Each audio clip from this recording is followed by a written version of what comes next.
धराली आपदा के 3 दिन बाद भी आपदा की जद में आए लोगों का पता नहीं चल पाया है। इसरो ने आपदा के बाद और आपदा से पहले की सैटेलाइट इमेज जारी की है, जिसमें आपदा से होने वाले नुकसान का अंदाजा लगाया जा सकता है। तस्वीरों में देखा जा सकता है कि 20 हेक्टेयर क्षेत्र में मलबा फैला हुआ है। मलबा इतनी भारी मात्रा में है कि भागीरथी नदी का रास्ता पूरी तरह बदल गया। वहीं आपदा के बाद से ही राहत और बचाव कार्य में देरी से परेशानी हो रही है।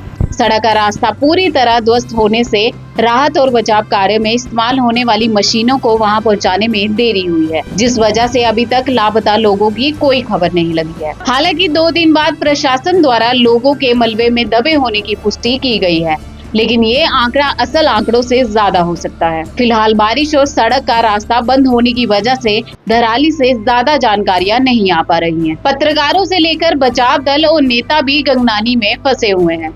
इससे पहले बटवाड़ी में धसी सड़क को 2 दिन की मशक्कत के बाद खोला गया है, लेकिन गंगनानी से आगे टूटे पुल पर सारी की सारी गाड़ियां रुक गई हैं। यहां से आगे तो पैदल रास्ता भी नदी से होकर ही जाता है, जिसे पार करना बहुत ज्यादा मुश्किल है। कांग्रेस के प्रदेश अध्यक्ष करण मेहरा भी धराली के लिए निकले हैं। उन्होंने बटवाड़ी और फिर गंगनानी के पास टूटे पुल को जोखिम से पार किया है। वो 2 दिनों से बटवाड़ी में फंसे थे।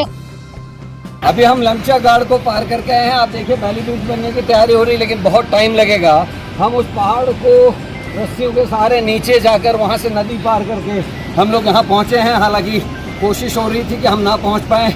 2 दिन से हमको यहाँ पुलिस ने और प्रशासन ने रोक के रखा था। उन्होंने आरोप लगाते हुए कहा कि 2 दिन से बटवारी में प्रशासन ने उन्हें रोक रखा था और आगे न जाने की कोई वजह भी नहीं बताई। उन्होंने कहा कि सरकार को शायद डर है कि कोई जाकर वहाँ सच ना देख ले। उन्होंने कहा कि धराली में जो मलबे में दबे हैं वो अपनों की लाशें खुद खोद रहे हैं, जिनके पास न छत है न रोटी है। क्या उनका दर्द इस दिखावटी शासन से छोटा है? कि अगर प्रशासनिक अधिकारी चाहते तो पैदल यहाँ तक आ सकते थे। अनट्रेन्ड करण मेहरा यहाँ तक पहुँचा है तो प्रशासनिक अधिकारी भी यहाँ पैदल मार्ग से आ सकते थे। 5 तारीख की घटना है, 8 तारीख है। चॉपर्स का इस्तेमाल भी 6 तारीख की शाम से स्टार्ट हो पाया था, लेकिन फिर वही बात कि ऐसी जगहों पर उन्हीं लोगों की डेपुटेशन को रखा जाना चाहिए जो फिजिकली फिट हो और अंदर से मजबूत हो। ये मुखवा गांव है जहां नरेंद्र मोदी जी आए थे और उन्होंने घाम तापने की बात कही थी। इस बार अपने हर वादे से मुकरने की वजह से मोदी जी के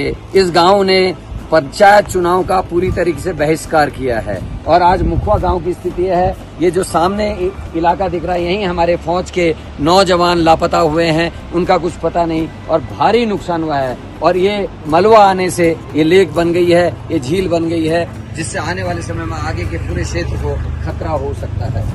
वो देखिए सामने पूरी सड़क पानी में डूब चुकी है, पूरी सड़क पानी में डूब चुकी है। वहीं गुरुवार 7 अगस्त तक सेना के चिनूक और युकाड़ा के हेलीकॉप्टरों ने गंगोत्री, धराली, हर्षिल क्षेत्र में 350 से ज्यादा फंसे लोगों को रेस्क्यू किया।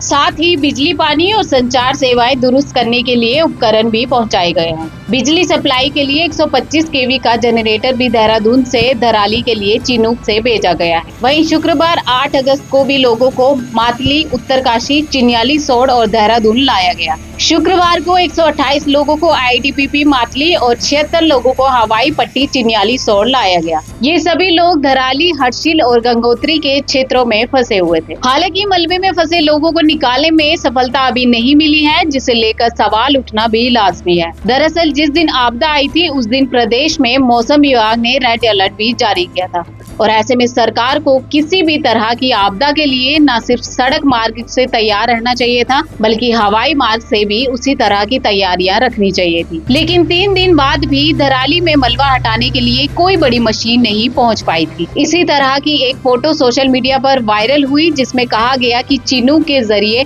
जेसीबी मशीनों को वहां पहुंचाया जा रहा है, लेकिन ये तस्वीर फेक निकली। अभी तक धराली में मलबे से एक भी लापता व्यक्ति को नहीं निकाला गया है, जिसमें सवाल उठना लाजमी है। हालांकि सेना और बचाव दल दिन रात एक करके काम करने में जुटा है, लेकिन वो भी बिना मशीनों के कुछ नहीं कर सकता, क्योंकि मलबा बहुत ज्यादा है और उसमें बड़े बड़े पत्थर भी हैं। अभी फिलहाल एक चिनूक और MI-70 13 सहित 8 निजी हेलीकॉप्टर रेस्क्यू में जुटे हुए हैं। वहीं एसडीआरएफ ने भी ऐसे आपदाग्रस्त क्षेत्र जहां जमीनी संपर्क मुश्किल है वहां ड्रोन से निगरानी करके सर्च ऑपरेशन चलाया। वैसे जब तक सड़क मार्ग दुरुस्त नहीं होता है तब तक राहत और बचाव कार्य में तेजी की उम्मीद नहीं की जा सकती है। धराली से करीब 30 किलोमीटर पहले गंगनानी में बहे पुल को भी बीआरओ ने बनाना शुरू कर दिया है। संभव है कि पुल बनाने में 2 से 3 दिन लग जाएंगे और उसके बाद ही सड़क मार्ग सुचारू हो पाएगा और धराली से मीडिया ग्राउंड रिपोर्ट कर पाएगा। धराली आपदा से जुड़े डेली अपडेट्स के लिए सुनेगा उत्तराखंड को फॉलो करना ना भूलें।